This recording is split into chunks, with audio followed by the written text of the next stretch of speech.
Magandang umaga. Dito naman tayo ngayon, ang pag-usapan natin ay yung nagkataon, no? Sa tingin ko, gumaganda po ang chance ni Digong na mananalo sa itong specific na issue na pinapaalis niya si Attorney Karim Khan na siyang prosecutor ng ICC na siyang umuusig kay Digong kasi nga siya ang chief prosecutor ng International Criminal Court Office of the Prosecutor. Pero bago ang lahat, habang nag-antay tayo mga kaibigan natin babalik sa ating studio, ay akin muna ipatugtog yung aking channel ID na kung sino si Dr. Toto Tirador. Pakinggan niyo po. Pakishare lang. Ngayon, ako po si Dr. Toto Tirador. O tawagin niyo akong Berteni Catalunya Kausing. Ako po ay nagtapos ng aking abogasiya bilang iskolar ng Maynila sa College of Law ng Pamantasan ng Lungsod ng Maynila noong March 2005. At kumuha ko ng bar exam noong September 2005 na isa sa pinakamahirap na eksaminasyon na nangyari sa bar exam history at ako'y nakapasa kagad. At siyam kaming magkaklase, 8 kami nakapasa. Isang record yan sa panahon na yon. At ako rin po ay gumraduate bilang isang consistent na full scholar sa Mindanao State University, Marawi City noong 1988 sa kursong Bachelor of Science in Civil Engineering. Kaya ako po ay lisensyadong civil engineer din. Ako po ay nagkaroon ng karanasan bilang isang editor ng People's Journal Tonight sa loob ng 15 taon. At bago niyan, nagsimula po ako sa pagiging sports writer. Pagkatapos niyan, ako ay nagtuloy sa abogasiya. Ito po ang aking karanasan at diyan ko nakukuha ang aking katalinuhan sa pagtingin ng mga issue sa batas at bayan. Kaya po tayo ay umiikot-ikot sa mga issue ng katarungan, katotohanan, at bayan. Kaya samahan niyo po ako sa aking programa. Ay, tika pala. Nais ko lang magiging isang honest na tao. Ako po ay nadisbar noong 2023. Sapagkat po, ang rason na ginamit ng Supreme Court, mali daw yun yung aking ginawa na pag-post sa Facebook ng reklamo na plunder na aking ginawa. At yun naman daw ay bawal daw kapag hindi pa naisampa sa ombudsman. Pero naisampa ko rin pagkatapos ng huling araw ng Enero 2019. Okay? Tara na, pakinggan niyo po ako. Okay. So ngayon, ang pag-usapan natin, pero bago ang lahat yan, pwede ko muna sabihin siguro kasi mag-antay tayo ng mga audience na papasok dito at aking hinihiling sa inyo na magla-like kayo, share, palaki natin ang ating channel kasi po ang dedikasyon ko nito ay para matuto ang lahat ng Pilipino kung ano ang tama na batas. Huwag kayo makinig sa mga ibang vlogger na hindi naman po mali-mali naman sa batas ang pinasabi. At napansin ko marami rin pong abogado nagsasalita na mali-mali din po ang sinasabi patungkol sa batas. At yung mga iyon, imbes na makatulong sa pagbibigay ng edukasyon sa mga mamamayan, ay nakatulong bibigay. Ang ginagawa pala nila ay nagbibigay ng pagkagulo sa anong usaping pambayan. Importante pa naman na dapat maalam kayo para naman ay marunong kayo bumuto pagdating ng halalan. So that's the function of information is for the national and public interest be known by everybody. At nais ko lang pala punahin yung may isa na may isang nag-comment doon sa vlog ko kanina kay Bato na umiyak. Kasi sinabi ko na kulang ang ebidensya ng ICC laban sa kay Duterte laban sa kay Bato, laban sa kung kanino man. Sabi niya, si ano itong pangalan niya, si Sir Sanid, Sir Sunny Drab Construction. Katala to, construction company pala to. Sir, sabi niya, hindi kulang ang ebidensya. Due process po yun na i-counter-check at i-verify mga evidence na na-submit, additional evidence at authentic ba ang kaso, naandun na yung mga puno, sanga na lang hinanap. Hindi po ito simpleng kasong murder po, Sir Sanid Construction, no? Kasi po, ang usapin po dito ay, andun na yung namatay na yon. Hindi po, ang pagpapatunay na may namatay, maraming ebidensya. Sa totoo lang, hindi pwede makontra. Talagang marami. Tapos, patunayan din ang mga namatay, puro civilian. Mga civilian lahat yun, madaling mapatunayan. Ang mahirap patunayan dyan po yung, kasi ang inaakusa kay Digong Duterte ay tinawag siya ng indirect, indirect co-perpetrator. So kung siya ang indirect co-perpetrator, ibig sabihin, mayroon pang isa sa ilalim niya, ang direct perpetrator, ay sila din ba to?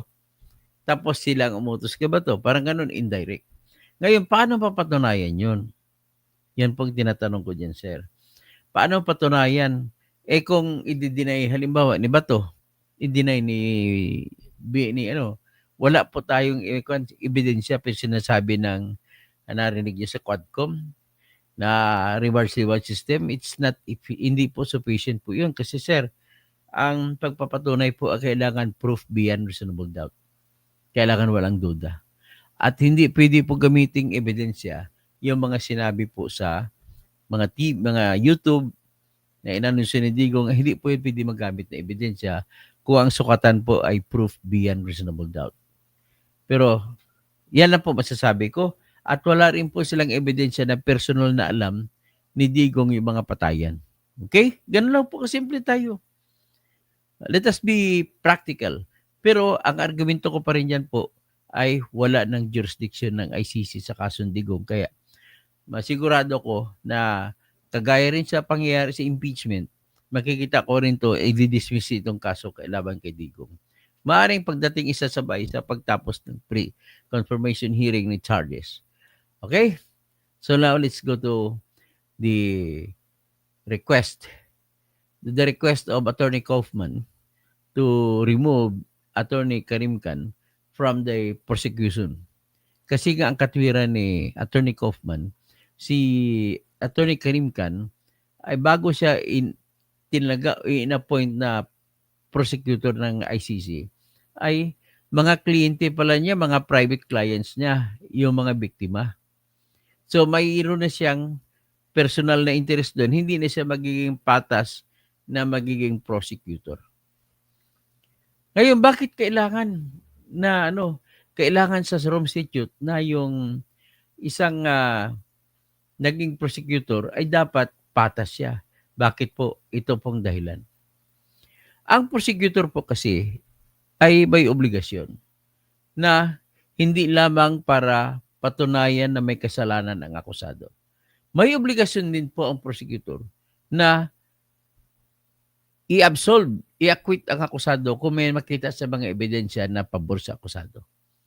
So ngayon, ang tawag po dyan, nag-umpisa pong doktrina niya sa Brady versus Maryland na doktrina sa United States Supreme Court. Na kung saan, diniklara ng Supreme Court ng US na hindi valid ang decision laban kay Mr. Brady sapagkat po, mayroon palang ebidensya na pabor kay Mr. Brady ay tinago ng prosecutor. So in the same manner, dito kay Karim Khan sa ICC, kasama rin po sa Rome Statute niya na may obligasyon ang prosecutor na ipakita ang mga ebidensya na pabor kay Duterte. At tawag diyan exculpatory evidence. Ngayon, dahil naging abogado sa mga biktima, how can we expect him to perform that act of revealing or disclosing to the court na mayroon palang ebidensya na pabor kay Duterte? Hindi niya gagawin, siyempre. So iyan po ang kinang ng paghabol nila na bakit dapat palayasin si Attorney Karim Khan bilang prosecutor. So ito po, kita na ba ninyo? Ito po yung motion.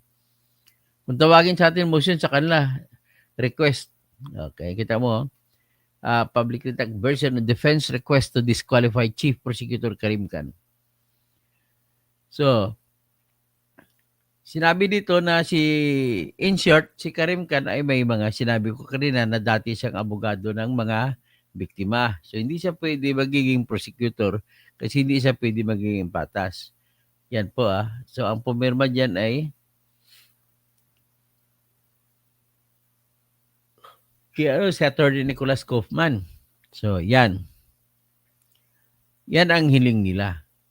So, ngayon, ang tanong, maaprubahan ba yan? Yan ang tanong, maaprubahan ba yan? Ang sagot dyan, naku, malamang maaprubahan. Bakit po? Anong rason ko? Ito po. Itong rason ko. Ang isa sa mga judge na magdesisyon dyan ay yung isa rin sa mga judge na nagdesisyon pabor sa Philippines sa tanong kung may jurisdiction ba ang ICC sa Pilipinas o wala. Natandaan niyo yun na 5 ang judge noon. Isa sa 5 judge na yun, si Judge Lord Kim Panchi. At siya ay nag-dissent sa desisyon na magpatuloy ng investigasyon sa Pilipinas. So ito po yung kanyang desisyon noong time na yun. Yan. O ito si Judge Lord Kipanidsi. Lord Kipanidsi, yun pala. Yung isa si Judge Perin de Brichambaut. Pero ang andito si Judge Lord Kipanidsi. Yan po yung judge dito sa motion na hiningi ni Attorney Kaufman para kay Digong Duterte. Si Judge Gotcha Lord Kipanidsi. So kung ganon ang mangyari, ay malakas ang chance na mananalo sa dito. At tandaan ninyo si Judge Lord Kipanidsi ay isa sa judge na nagpabor sa Philippines na wala ng jurisdiction ang ICC sa Pilipinas. So basahin natin, balikan natin yung desisyon sa importanteng desisyon ni Lord Kipanidsi. Ito po yun. Yan. Ang issue niyan is dissenting opinion. Pagkontra sa decision ng 3 judge na nagsasabi na may jurisdiction ang ICC sa Pilipinas. Sila gusto nila walang jurisdiction.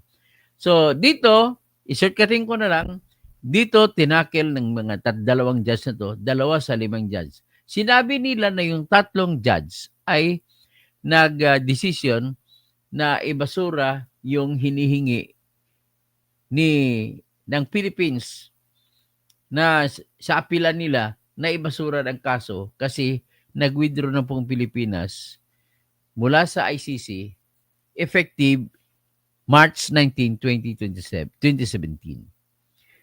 So, kailan nila sinampa yung request for investigation? Isinampa po noong May 14, 2021. So, lampas na sa final withdrawal day. Ang final withdrawal day ay March 16, 2019. So, March 17 ay hindi na member ang Pilipinas. March 17, 2019. So, hindi dapat lampas doon. Sa ilalim po yan ng Article 12, Paragraph 2. Okay? In relation to Article 13 and Article 15. Sa Article 15 naman, sinasabi doon, pwede preliminarily ang appeals chamber magdesisyon na magkaroon ng tinatawag na investigation, pero subject to the challenge of the accused later on. So, yan po ang nangyari dito. So, Pastor Rodi Rabi, good morning. So, ngayon, having said that, may chance na ngayon itong motion ni Mr. Duterte na palayasin siya Attorney Karim Khan. At tataas ngayon ang chance niya. So, ngayon, tapos na tayo sa ating diskusyon, i-play ko lang muna yung aking channel ID. Ito po.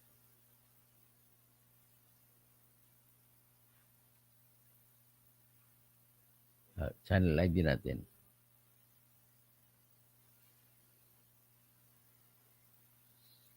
Yan. Ako si Toto Tirador Kausing.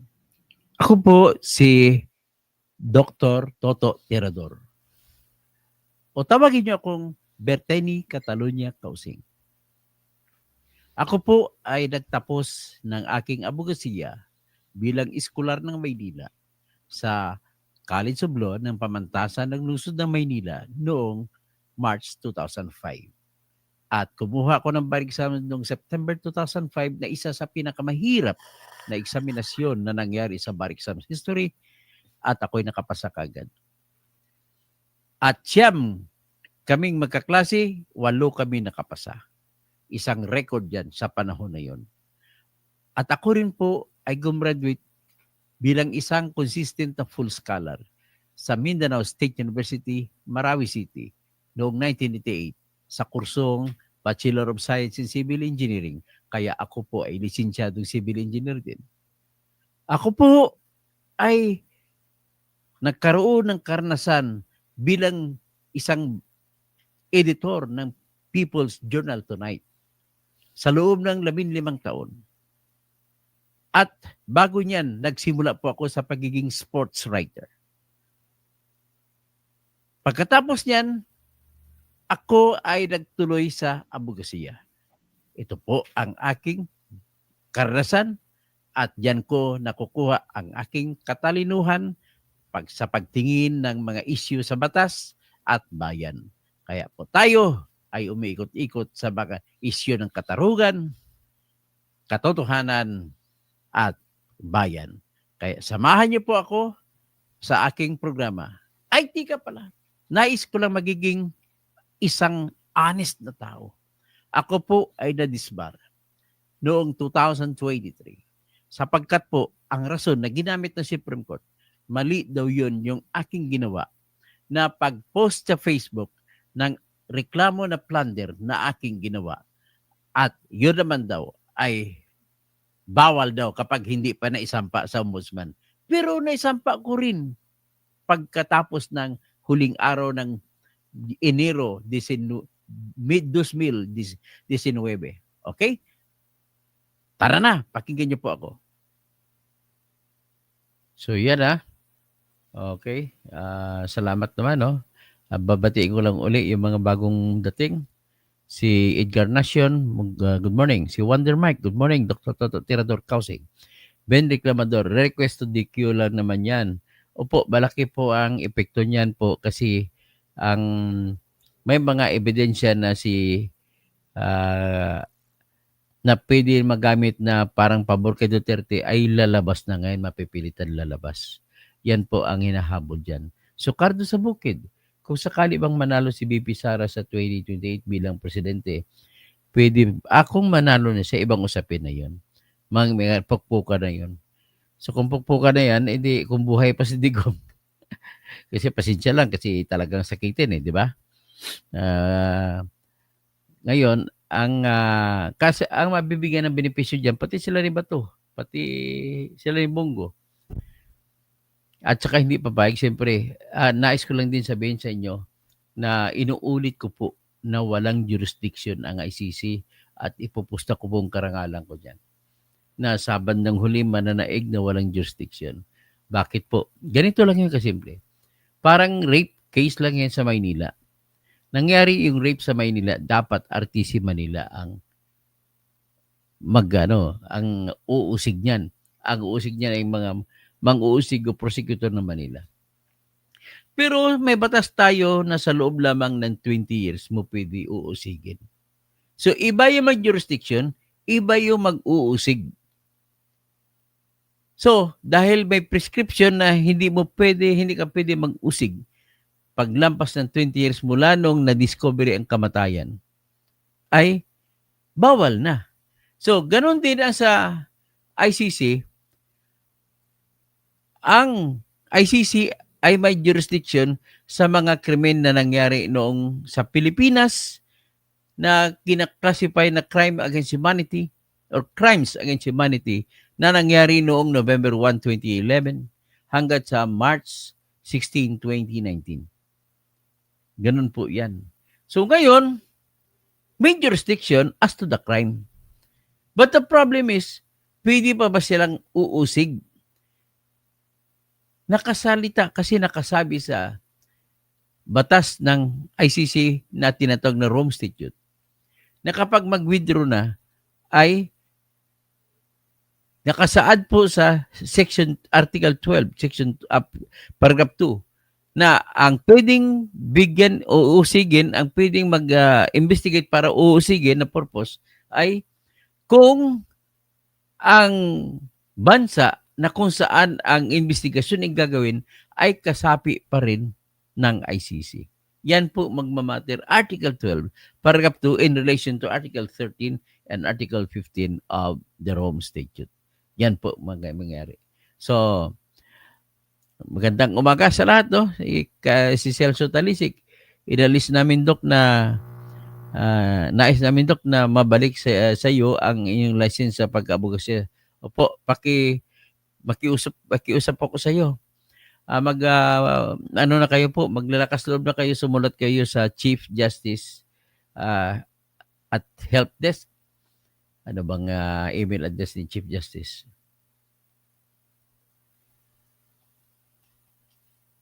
Chief Justice at Help Desk ata.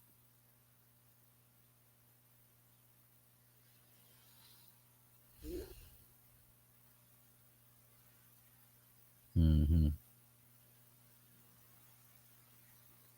Ay, hanapin na lang natin sa AI.